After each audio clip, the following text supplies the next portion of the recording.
매일 아침 꼭 챙겨야 할 뉴스 딱 3개만 골라서 깊게 들여다봅니다. 뉴스 세계 시간인데요. 금요일에는 오마이뉴스의 곽우신 기자와 함께하고요. 어서 오세요. 네, 안녕하세요. 네, 그리고 박지훈 변호사 모셨습니다. 어서 오세요. 네, 안녕하세요.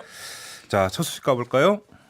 네, 세계보건기구가 긴급위원회를 소집을 해서 신종 코로나 바이러스에 대한 국제적 공중보건 비상사태를 선포를 했습니다. 네. 2009년 신종플루를 시작으로 5차례 선포를 한 적이 있는데 이번이 6번째가 됐습니다. 네. 일주일 전에는 이제 비상사태를 선포할 단계까지는 아니라고 보았었는데 지금 중국 이외 국가에서 사람 간 전염 사례들이 확인이 되면서 네. 좀 국제적으로 확산되고 다른 나라의 공중보건이 위험하다. 라는 걸로 판단이 됐습니다. 다만 국제적인 여행과 교역을 불필요하게 방해하는 조처가 있을 이유는 없다라고 경계했습니다. 위원회 이름은 긴급위원회인데 발령은 긴급하지는 않았던 것 같죠? 네, 그렇죠? 그렇습니다. 네, 그리고요.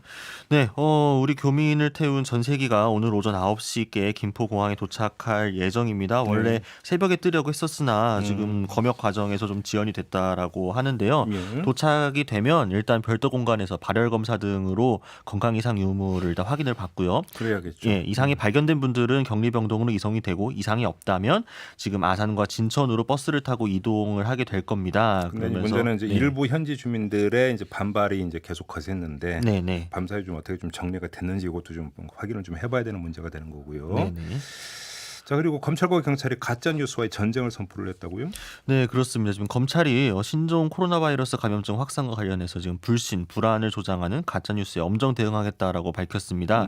이제 허위 사실을 작성하거나 유포하는 사범을 엄단하겠다라는 건데요. 이제 법무부가 좀 철저한 수사를 당부한 데에 따른 겁니다. 네. 명예훼손죄, 업무방해죄, 또 공무집행 방해죄 등을 적용할 수 있다고 얘기를 했고요. 특히나 좀 조직적이고 악의적인 경우에는 구속 수사도 가능하다 검토하겠다라고 했고 한편 또 문재인 대통령도 뭐 이날 오전에, 그러니까 어제 오전이었죠. 중대한 범죄 행위라고 규정을 한 바 있습니다. 근데 구속 수사를 하겠다라고 하고 있는데 네. 가능할지는 모르겠습니다. 왜요? 근데 이제 뭐 정도를 또 봐야 될 것 같긴 해요. 물론이죠. 예, 정도를 봐야 될 것 같은데 음. 일단은 대통령 지시사항도 있고 예. 또 그리고 최근에 뭐 봤을 거예요. 막 영상 찍어서 유튜버들이 어제 뭐 저희가 예. 비컨 뉴스에서도 전해드렸어요. 그 얘기했었는데 그러니까, 예. 처벌하기가 좀 애매한 것들이 많아요. 음. 처벌이 딱 떨어지는 게면 상관이 없는데 네네. 정말 애매한 게 많기 때문에 뭐 검찰은 이렇게 얘기를 하고 있지만 정말 엄정하게 대처가 가능할지는 좀 지켜봐야 될 것 같아요. 아무튼 그냥 엄단 의지 표명. 예, 의지 표명이지. 그렇죠. 그게 법적으로 되는 부분은 또 따져봐야 될 부분이거든요. 그런데 좀 이 가짜 뉴스 유포하는 사람들 정신 좀 차렸으면 좋겠습니다. 시민 의식입니다. 지금 이 상황에 이걸 하면 안 됩니다. 그러니까요. 지금 다른 문제도 아니고 이런 문제에 어떤 편성을 했고 가짜 뉴스를 일부러 만들어서 돌린다라고는 네. 이거는 지금 제정신이 아니라고 봐야 되는 거 아니겠어요? 예. 네, 그렇습니다. 지금 아산과 진천에서 좀 반대하시는 일부 시민분들 같은 경우에 사실 이런 가짜 뉴스 때문에 언론이나 그렇죠. 일부 정치권에서 지나치게 좀 공포를 확산하는 측면이 분명히 존재를 하거든요. 네, 좀 네. 이럴수록 좀 더 자제해야 되는 게 아닌가 싶습니다. 그리고 지금 또 어제 또 나왔던 뉴스가 저희가 엊그제 이 와중에 의정부 시장이 호주 갔다라는 소식 전해드렸잖아요. 네. 근데 또 원주 시장이 또 프랑스를 갔다는 뉴스가 나왔어요. 앙굴렘시 국제 만화 축제에 참석한다는 명분으로 예. 28일이니까 사흘 전에 출발을 했다라는 건데 6박 7일 일정으로. 원창묵 원주시장입니다. 예. 근데 앙굴렘시에는 딱 하루만 있고 나머지 일정 보면 리옹, 파리 이런 도시 경관과 축제 도시 야간 경관, 파리 공원 견학. 말하면 뭡니까? 그거 외유성이라고 봐야 되지 않습니까? 그러니까요. 이 와중에 저희가 조금 전에 이 와중에 어떻게 가짜 뉴스를 퍼뜨리냐 이런 얘기를 했는데. 저는 이 와중도 그렇고 그렇게 그냥 놀러 가고 싶으면 말아 시작합니까? 또 이런 말은 안 됩니까?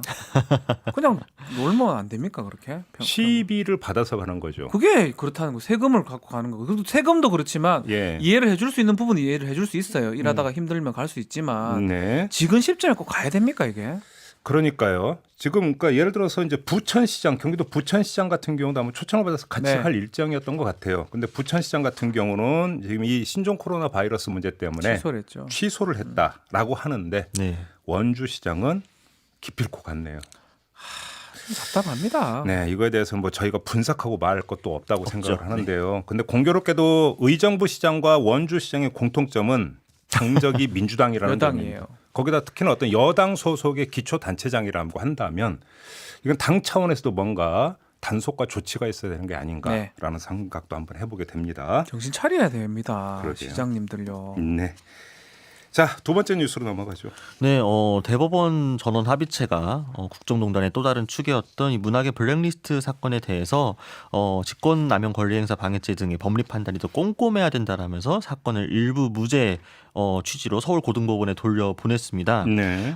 이제 1심 같은 경우에 이제 김기춘 전 실장이 이 문체부를 거쳐가지고 블랙리스트 실행 지시를 내린 이 자체에 대해서는 직권남용죄라고 보았습니다만 2심은 이제 1심보다 좀 더 넓은 범위에서 직권남용죄를 인정을 했었죠. 또 조윤선 전 장관 같은 경우에는 1심은 무죄였고 2심에서 유죄로 됐었는데 대법원은 이제 큰 틀에서는 유죄로 판단을 했지만 일부는 좀 무죄로 봐야 된다라고 지금 돌려보냈습니다. 여기서 지금 이제 변호사님의 네. 도움이 필요한데, 그러니까 이게 그 직권남용죄가 아니라는 게 아니에요. 아니라는 게 아닙니다. 직권남용죄는 맞다라고 예. 대법원도 확인을 했어요. 다만 일부는 약간 문제가 있다. 요건 내 좀 정리 좀 해주세요. 무슨 일단 얘기예요? 이거 저희 시선 중에서 했었습니다. 네, 직권남용죄 문제 있다라면서 그때 안태근 검사장 예, 무죄 나왔을 때요. 예. 그러면서 이번 대법원 판결이 되게 중요하다고 얘기했는데 지금 나왔어요. 대법원 판결. 네. 아마 정리해서 나올 것이라고 했는데 직권남용죄 범죄 자체가 이렇습니다. 음. 공무원이 직권을 남용해서 의무 없는 일을 시키거나 권리 행사를 방해했을 때 성립하는 범죄인데 그렇죠. 애매하죠. 네. 직권, 네. 남용, 의무 이 세 가지 용어들이 애매해요. 그러니까 일단 첫째 직권남용죄 적용 대상은 공무원에 한정이 된다. 네. 이건 저도 알겠어요. 그렇죠. 공무원이라고 예, 돼 있습니다. 공무원이 직권. 근데 이제 그 안태근 검사장 경우에는 이게 직권의 범위 안에 있다. 그렇죠. 인사가 네. 고로 어떤 직권남용죄라고 보기 힘들다라는 대법원 판결이 직권을 남용해야 되고 남용하지 않았다고 그렇죠. 보는 거죠. 재량 범위 안에서 행사한 그렇죠. 거다라고 본 건데 네. 요번은 또 얘기가 그걸 넘어간 겁니다. 의무 없는 일을 시켰다라는 거거든요. 음. 의무 없는 일에 대해서 지금 기준을 좀 정해야 하는 건데 예. 지금 대법원 기준 이 정도입니다. 공무원이 공무원한테 의무 없는 일을 시킬 때는 아주 좀 협소하게 명확하게 판단하라. 특히 공무원이 공무원한테 의견 표명을 할 수 있다. 쉽게 하면 의무 없는 일이라는 게 안 해도 되는 일. 예. 그러니까 아무리 상사의 지시라 하더라도 안 따라도 되는 그렇죠. 일. 이걸 얘기하는 거죠. 공무원이 공무원한테는 의견 표명을 할 수 있기 때문에 의무 없는 일을 아주 협소하게 판단하라고 하면서 이런 부분 새롭게 좀 판단하는 게 어떻게 했냐고 돌려보낸 겁니다. 네. 블랙리스트 지금 그 그런 말씀은 부분? 공무원 같은 경우는 상명하복의 의무가 있죠. 그렇죠. 공무원은. 네. 그러니까 상사의 지시를 따라야 되는 의무가 있는데 그렇기 때문에 웬만한 일은 전부 다 의무 있는 일이 되는 건데 맞습니다. 그 얘기죠. 맞습니다. 대법원 판단은. 그 판단을 새롭게 좀 하라는 건데 아마 대법원 판단 취지라면 일부 무죄가 될 수가 있을 것 같아요. 그래요. 김유천 전 비서실장 같은 경우는 그러니까 이제 그 뭐 12가지인가 일을 시켰다는 예, 거잖아요. 그 일 중에. 시켰다라고 하는 게 12개인가가 나오는데 맞습니다. 거기서 2가지인가가 네. 이거는 의무 없는 일을 시킨 게 아니라 의무 있는 일일 수도 있다. 그러면 범죄가 안 되는 거거든요. 네. 그래서 그 기준을 좀 마련한 거고 네. 몇 가지가 일부 무죄가 될 가능성이 있다 이렇게 보입니다. 그러니까요. 12가지 중에 2가지 정도는 이거는 의무 없는 일 시킨 걸라고 보기가 힘드니까 요거는 다시 판단하라 이거고 네. 나머지 10개는 맞다. 그럼에도 불구하고 아직까지도 애매해요. 그리고 또 특히 앞으로 직권남용죄 준비가 돼 있습니다. 지금 유재수 감찰 무마 거기다 양승태 전 대법원 장관도 있는 다 준비가 돼 있는데 대부분 의무 없는 일을 시키는 쪽으로 가 있거든요. 예. 지금 기준대로라면 아. 무죄가 될 가능성이 좀 높다고 봐야 되겠죠. 아무튼 지금 이게 이제 그 어차피 이제 그 이전에 계속 기소됐던 거기 때문에 그 결과라고도 볼 수 있지만 공교롭게도 직권남용죄 기소권이 여러 가지 아주 중요한 사건에서 다 맞습니다. 있었는데 예. 대법원이 지금 작심을 하고 뭔가 기준을 확실하게 세워가고 있다라고도 맞습니다. 예. 그렇게도 읽혀요. 또 그렇게 했어야 되고요. 왜냐하면 너무나 명확하지 않거든요. 네. 그렇기 때문에 좀 기준을 만들어야 되는데 음. 지금 김기춘 조윤선 사건에서 기준을 만들었다고 보면 될 것 같습니다. 그렇습니다. 좀 그런 의미에서 오니까 이번 판결에서 이제 그 2명의 소수 의견이 조금 좀 눈에 띄더라고요. 어떤 의견이요? 이제 13명 중에서 김병수 대법원장을 포함한 11명은 방금 변호사님 설명해 주신 대로 이야기를 했는데 조희대 대법관과 박상욱 대법관은 이제 조금 더 무죄 취지로 이야기를 했습니다. 이 그래요? 부분에 대해서. 그러니까 일단 직권남용죄가 정치보복 수단이 될 수 있음을 좀 우려를 했고요. 그러니까 조희대 대법관 같은 경우에는 이게 사실 청와대 캐비닛 문건이 중요한 증거인데 네. 이거를 증거로 보면 안 된다라고 이야기를 했습니다. 왜냐하면은 이게 이제 의도적으로 증거를 수집한 거라는 겁니다. 문재인 정권에서. 그렇기 때문에 이게 좀 허용하면 안 된다라는 이야기였고 박상욱 대법관 같은 경우에는 블랙리스트 자체가 문제가 아니다. 이거 이 정부가 이제 지원 배제한 단체나 개인들이 국가기금을 받지 못했을 뿐인 건데 이거를 이제 표현의 자유 침해로 볼 수 있느냐라는 식으로 소수 의견을 냈거든요. 네. 좀 물론 소수 의견입니다만 이게 사실 좀 보면서 좀 굉장히 황당했고 특히 이런 부분 때문에 지금 문학에서도 굉장히 많이 반발을 하고 있거든요. 저도 그 블랙리스트에 올라간 당사자 중에 한 명인데 근데 그 블랙리스트에 오른 사람들의 입장에서 본다면 또 그렇죠. 얘기가 약간 달라지는 부분도 있습니다. 우리가 지금 말하는 거는 그 뭐 편의 자유 부분보다는 과연 그런 행동이 형법적으로 처벌 가능하냐 부분이거든요. 편의 자유 침해된 거죠. 그러니까 이제 그렇게 해석할 수는 없는 거거든요. 블랙리스트 사건 같은 경우는 이제 본면에서 세월호에 대해서 뭐 시국선언을 그렇죠. 했다든지 뭐 이런 어떤 문화예술인들에 대해서 지원금 주지 마라. 예를 들어 이런 거잖아요. 네. 그것이 그러니까 이 사람의 문화예술 활동이 꼭 굳이 국가가 지원할 정도의 성격은 아니다라고 해서 빼라고 한다면 그거는 정당한 업무 과정에서의 판단이라고도 볼 수 있는 건데 네. 다른 정치적인 이유로 뭐 지원하지 말라. 그다음에 그러니까 블랙리스트 올려서 이 사람은 그러니까 배제하라. 이거는 제가 볼 때는 그 그건 뭐 명백히 남용이라고 봐요. 그게 뭐 법적으로는 몰라도 어쨌든 잘못한 거잖아요. 그거는 뭐 헌법에 반하는 거 아닙니까? 다만 이제 그 직권 남용이 안 걸릴 뿐이죠. 그렇죠. 직권 네. 남용이라고 하는 어떤 죄의 성립 요건을 명확하게 그렇죠. 지금 이제 그 대법원이 잡고 있다라고 네, 하는 건데. 그렇게 얘기해야 되지. 이게 잘했다고 할 수는 없는 거거든요. 그러니까요. 네, 아무튼 이게 이제 문제는 여야 가리지 않고 네. 정파 가리지 않고 직권 남용죄로 기소된 사람이 한둘이 아니기 때문에 너무 많기 때문에요. 이제 하나의 기준이 된다라고 하는 점에서 이제 주목을 끄는 판결이라고 봐야 저는 되는 뭐 거죠. 앞으로 판단하면서 더 만들어질 것 같은데요. 더 줄어들 것 같아요. 기준을 더 명확하게 만들 것 같아요. 오히려 이제 기준이 명확한다라는 얘기는 그러니까 적용 범위가 계속 좁아지는 줄인다는 거니까. 거예요. 예. 그렇게 되는 거죠. 지금 의미 없는 일인데요. 권리행사 방해 부분도 좀 나오지 않을까 싶기도 하고요. 예. 그렇다면 계속 줄지 않을까 그렇게 보입니다.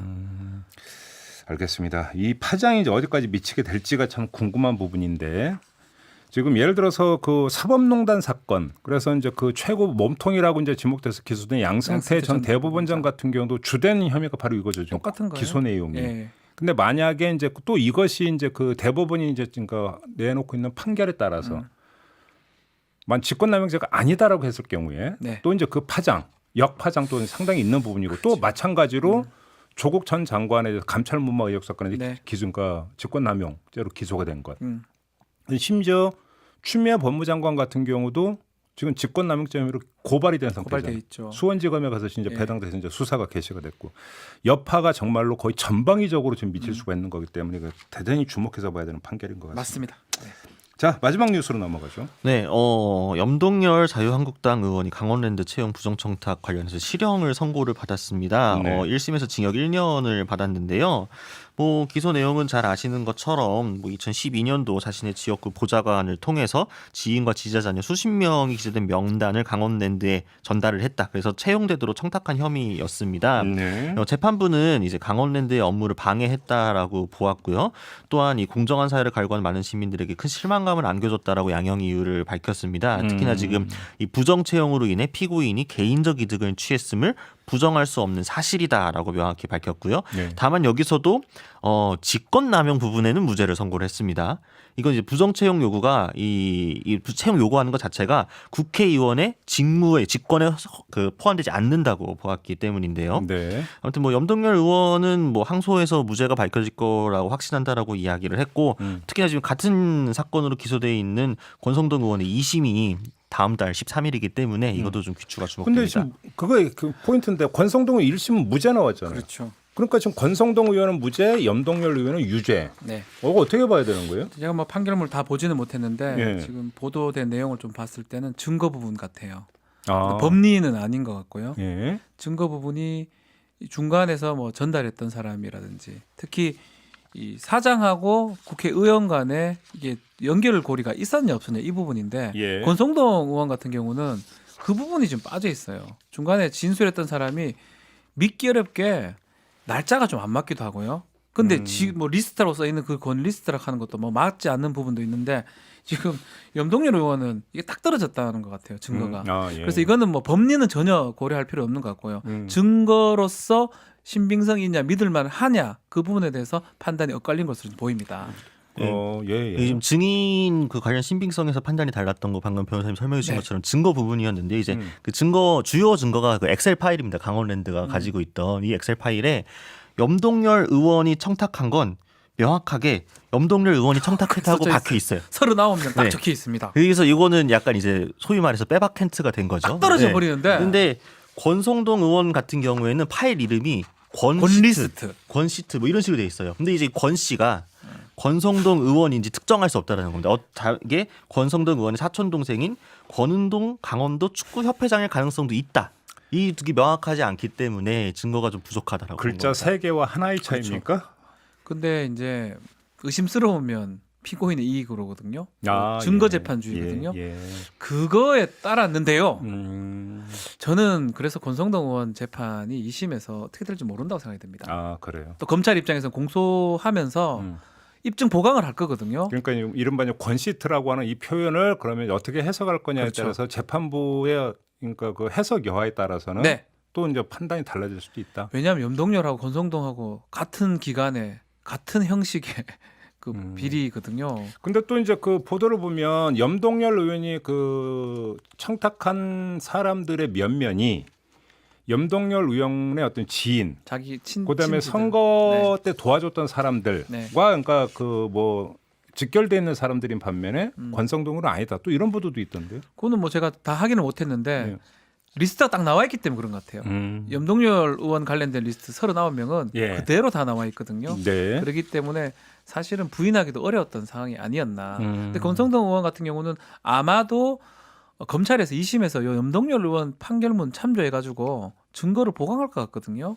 그러니까 신빙성만 있다 그러면 또 어떻게 될지 모르겠습니다. 이게 참 재밌는 게 권성동 의원도 그렇고 염동열 의원도 그렇고 두 사람 모두 이 사건에 대해서 폐강 지역, 이 좀 낙후된 지역의 그 청년들의 이 취업을 장려하기 위해서 한 거였지. 결국 개인적 이득을 취한 적이 없다라는 식으로 똑같이 이야기를 하고 있거든요. 근데 과연 아니 그러니까 바로 그래서 한 거예요. 뭐 그러면 그러니까 지인 선거운동 도와준 사람하고 무슨 상관이 있냐? 이게 말이 되는 이야기냐? 연결이 되는 거냐? 염동열 의원이 추천하는 분들은 그러면은 그 지역에 계신 분들인데 우연히 다 선거와 관련된 분들이었거나 뭐 약간 그런 식으로 봐야 되는 걸까요? 염 의원의 주장에 따르면. 알겠습니다. 자, 그러면 또 이제 권성동 의원 2심 판결이 이제 조만간 있다고 하니까 그 결과도 한번 좀 같이 봐야 됩니다. 보면서 한번 종합적 판단이 좀 필요할 것 같습니다. 아무튼 이제 뉴스 3개 마무리해야 되는데요. 4104님이 혁신도시의 수용시설에서 3km 정도 떨어진 곳에서 삽니다. 과정이 마음에 안 들어도 상황 종료 후에 따져야죠. 이러면서 이제 반대하는 입장에 대한 또 어떤 다른 의견을 보내주셨고요. MBC 미니로 최현숙님, 가짜 뉴스 퍼뜨리고 올리는 사람은 추적해서 엄한 처벌을 해야 됩니다. 말해서 안 되면 법으로 다스려야 합니다라는 옳소. 이런 의견을 주셨는데요. 자, 이어지는 2부에서 이 문제 좀 자세히 알아보도록 하겠습니다. 이슈의 핵심을 꿰뚫는 예리한 시선, 믿고 듣는 진품 시사 김종배 시선 집중.